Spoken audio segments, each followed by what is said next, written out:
এখন আমি রান্না বসিয়ে দিয়েছি, আর আজকে আমি রান্না করব লাউ দিয়ে ডিম দিয়ে তরকারি। তো সবাই নিজের মতো করে এক এক রকমভাবে রান্না করে, কিন্তু আমি কিভাবে রান্না করি চলো সেটাই তোমাদের সঙ্গে আজকে শেয়ার করি। তো লাউটা আমি ভালো করে ধুয়ে তারপরেই কেটেছি, না হলে তো সবাই জানো লাউ দিয়ে এত জল বেরোবে, মানে কাটার পরে ধুলে তো সেজন্য আগেই ভালো করে ধুয়ে টুয়ে রেখে দিয়েছিলাম। আর সঙ্গে দেখো ডিমটা ঝুড়ো ঝুড়ো করে ভেজে নিয়েছি, আর তার সাথে সোয়াবিনটা দেখতে পাচ্ছ, এটা একটুখানি নতুন ধরনের। সবাই বলবে যে লাউয়ে আবার কে সোয়াবিন দেয়, আমি মাঝে মধ্যেই দিই, কারণ এটা হচ্ছে আমার ছেলের মন রাখার জন্য, এটা হচ্ছে গোপন সূত্রে খবর। তো যাই হোক, সোয়াবিনটা দেখিয়ে ওকে একটু লাউটা খাওয়াতে পারবো, এটাই ব্যাপার, আর কিছু নয়। যাই হোক, আর পাশে বসিয়ে দিয়েছি লাউয়ের খোসা আর আলু দিয়ে ভাজা।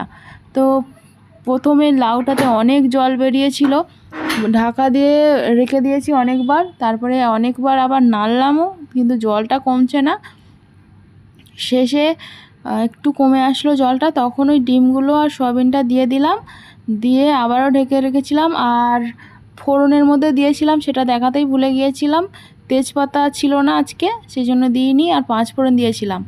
আর আমি সামান্য আদা দিই, তাছাড়া আর কোনো কিছু দিই না। আর একদম শেষে কষানোর আগে হলুদ, জিরে, ধনে যে যেমনটা দেয় তেমনটা দিয়ে ভালো করে আর একটু কষিয়ে তারপর জল দিলাম।